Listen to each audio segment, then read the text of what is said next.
Hi there viewers, it's the Extraordinary Tourist here, and welcome to part 3 of my occasional series on selling your art on eBay.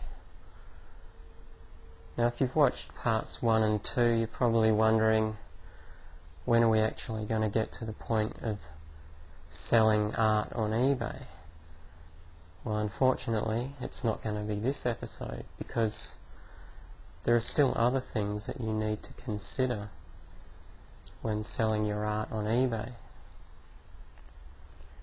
Now, last episode I talked about pricing and about what kind of price you would accept, or what is the lowest price you would accept for a piece of your artwork that you're selling.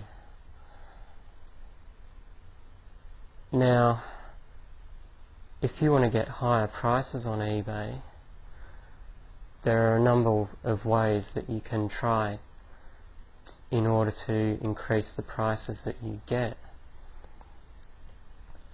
And one thing that many artists often look at is looking at what type of artwork actually sells on eBay.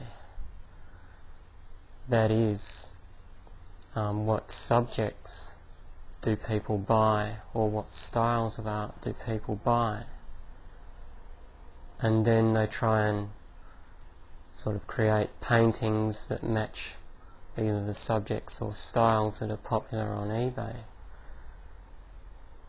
And this is actually a perfectly valid thing to do. If you're painting a popular subject that a lot of people are looking for, that could create a lot of interest in your auction, could create a bidding war, and it could in fact raise the price of your artwork at the final time when the closing bid is made. And certainly we all hope that there will be a bidding war on our artworks when we list them on eBay.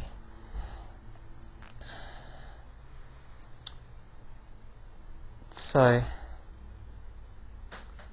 if you're interested to know what kind of artworks actually sell,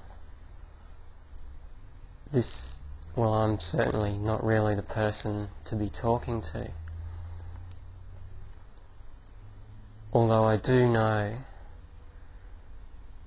from experience that flowers as a theme tend to sell really well, as do beach scenes and images of the seaside and those kinds of things. So if you're painting those two themes, then there's a good chance you may have a very good market on eBay. However, if those themes aren't the kind of thing that you like to paint, then you could try painting them and see how it goes. But my personal experience of doing that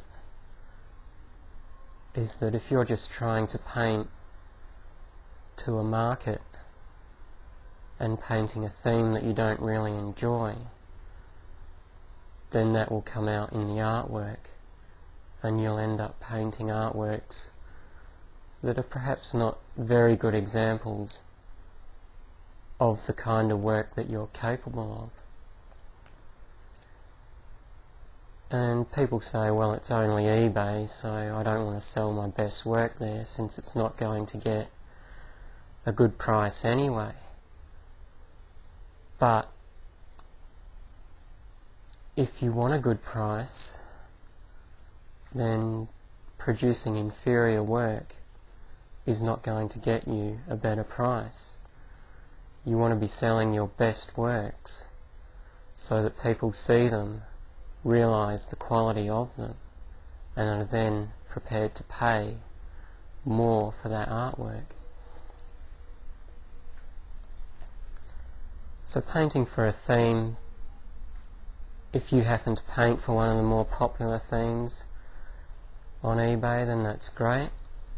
There are actually links on eBay where you can see what kind of artworks are selling so that you can get an idea of what themes are popular. You can look at links that tell you what keywords people are searching for and perhaps paint to those keywords.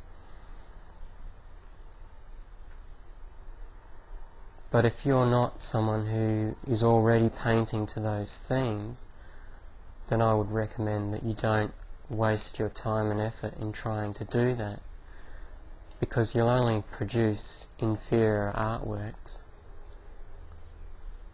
and you'll struggle to get good prices for them, because you'll be competing with people who enjoy painting to those themes or those keywords and are creating far better quality artworks than you. So in general, when it comes to answering the question, what kind of artworks sell on eBay, I would say that all kind of artworks have the potential to sell on eBay, and that you shouldn't paint to a theme or to specific keywords if that theme or keywords are not what you are already painting to anyway. What will get your artwork sold and what will eventually determine what kind of price you get, and I said this in the last episode, is the amount of promotion and marketing you do for your auctions. But on top of that, it will also be the quality of the artwork that you make, and whether it is an example of your best work or whether you are trying to sell sort of inferior examples of your work, which is not really a good idea to do at any time, because it reflects badly on your best work, and in general any sort of inferior works that you do should be left either in your studio, or you should perhaps consider painting over those works rather than trying to sell them off cheaply and thus affecting the prices of your best work.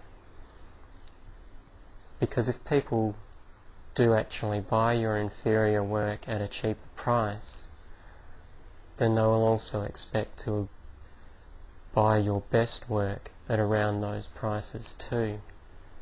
So that is certainly something you need to consider when it comes to selling on eBay. So hopefully this episode I've given you some more things to think about, and possibly by next episode we'll look at the actual process of getting your art on eBay and how you would go about promoting it to get a better price. So until next time, we shall see you later.